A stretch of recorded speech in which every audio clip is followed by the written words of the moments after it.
Hi golfers, Nick here from Nick Tally Golf. It's Friday, so welcome to another lesson on golf tips. So recently I've talked about the golf swing, the stack and tilt golf swing, and last week I described how easy the movements were. So we talked about the extension, so the spine going from flexed to extension throughout the course of the swing. We talked about how there's an element of side bend and also there's an element of turning. So it's combining those three movements to perform the golf swing. To go on from there, I'm going to talk about the 10 words of stack and tilt, and they're the 10 key words that keep the swing as simple as possible. And in a lot of my lessons, I always refer back to these 10 words because they're really, I think, really important, and they link all the different parts of the swing. So the idea of the stack and tilt golf swing is to, first of all, as I've talked about in the past, ensure a good strike. So a good strike is when you hit the ball, then the ground. So the low point of the swing is just after the golf ball. And the worst golfers, they tend to hit the ground a lot further back. So the first two words of the stack and tilt golf swing is weight forward. And when I refer to weight forward, I'm talking about where the lower body position is. So at setup, an ideal setup would be to have 60% of your weight on the left instead of being 50-50. So that's weight forward, and that's the first two words of the 10 words. The idea of that is to ensure that you have your weight forward enough by the time you strike the golf ball, because the best golfers in the world will have roughly 80 to 90% of their body weight, lower body weight, on the left at the point of impact, and that really does help you strike the ball first and the ground. So the first two words are weight forward. So as I set up, I push my hips forward, so I've got 60% of the weight on the left. Notice also the handle position. This is quite key as well. I've talked about this in the past, how the hand should be just over the left thigh. So at setup, weight forward. The next two words refer to the body movement, and we talked last week about the extension, the tilting and the turning. It's important when you do this that the left shoulder moves downwards. I talked about how the shoulder should turn on a tilted angle. So instead of the left shoulder moving across, so if it moved across, you'd see how that pulls my head away. We want that left shoulder to move downwards. We don't want the head to move down, but we want the left shoulder to move down so it turns on this tilted angle. So first two words, weight forward. Second two words, shoulder down. So in the backswing, that left shoulder comes down. The next two words refer to the path of the hands.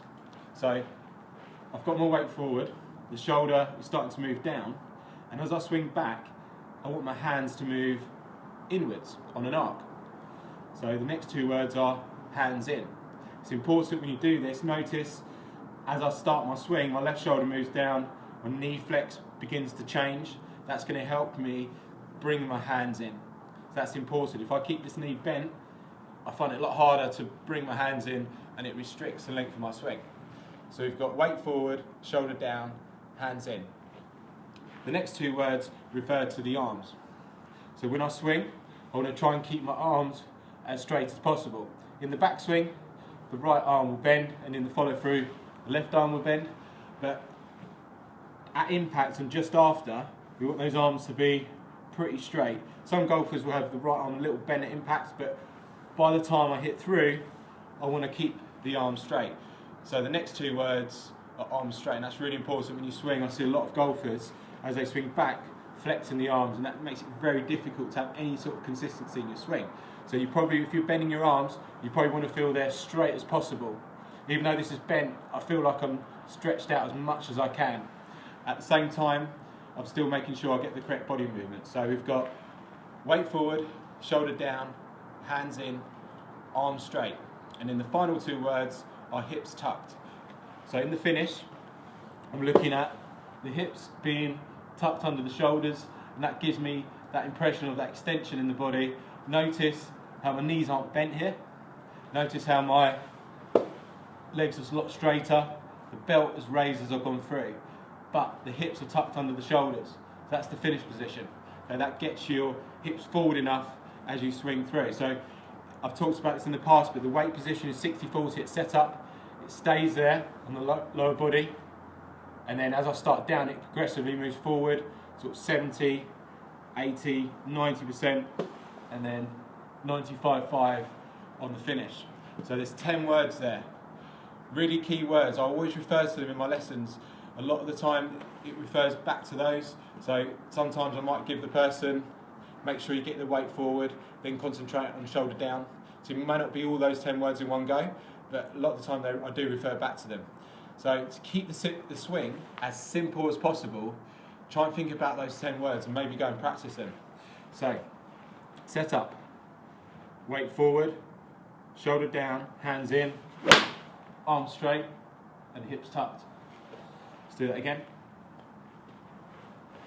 So weight forward, as I swing back I'm concentrating on my left shoulder going down and my knee flex changing, so shoulder down, hands in, arms straight, and you can see my hips tucked on the finish. So if you want to keep the swing as simple as possible, stick to those 10 words. So golfers, hope you enjoyed the video. If you did, please give it a thumbs up. That really helps me. Please subscribe to my channel if you haven't done so already. It's absolutely free. Plenty of content to come. And you can follow me on my other social media platforms such as Facebook, Instagram and Twitter.